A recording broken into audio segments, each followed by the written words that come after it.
Nilai di perantauan, Gino Ahyar Kamil siap memulangkannya secara gratis.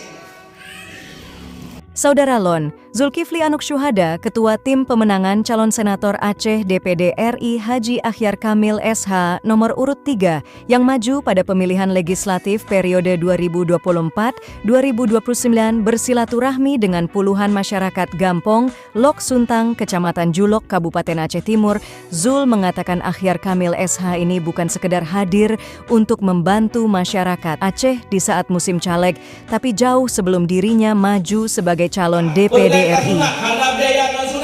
Walaupun hana pilih Ahyar Kamil tetap bikin sunat anu draw dengan bayar biaya sunat anu draw.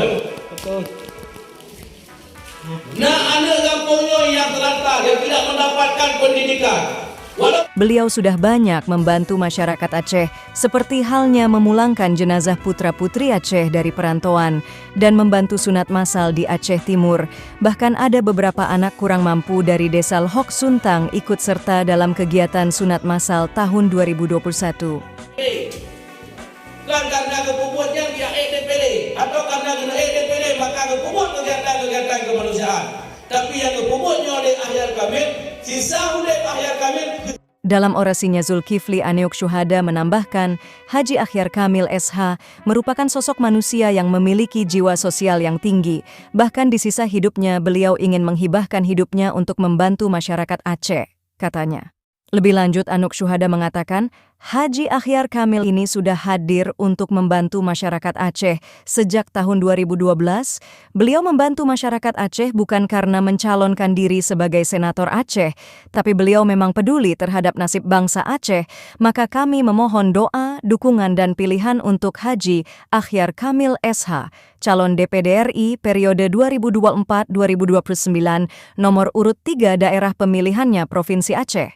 Imbuhnya, bila nantinya Haji Ahyar Kamil SH terpilih sebagai anggota Dewan Perwakilan Daerah Republik Indonesia DPD RI pada pemilihan legislatif tanggal 14 Februari 2024, 100% gajinya akan dihibahkan untuk organisasi kemanusiaan Persaudaraan Aceh Seranto untuk dapat mendukung kegiatan kemanusiaan lainnya, tutur Anuk Syuhada. Yang madu-madu biaya ditimbulkan dari perjalanan Jakarta menuju Aceh utuh kampung halaman yang biaya madu-madu ditanggung oleh Ahyar Kamil. Disiapkan bus setiap tahunnya 15 bus untuk Aceh. Ini di Jakarta berangkat dari Menasa Aceh Seranto, ia sampai ke kampung halamannya masing-masing. Acara silaturahmi tersebut berlangsung di Rumah Relawan Persaudaraan Aceh Seranto Gampong, Lok Suntang, Kecamatan Julok, Aceh Timur. Dari Aceh Timur, tim TV Aceh News melaporkan.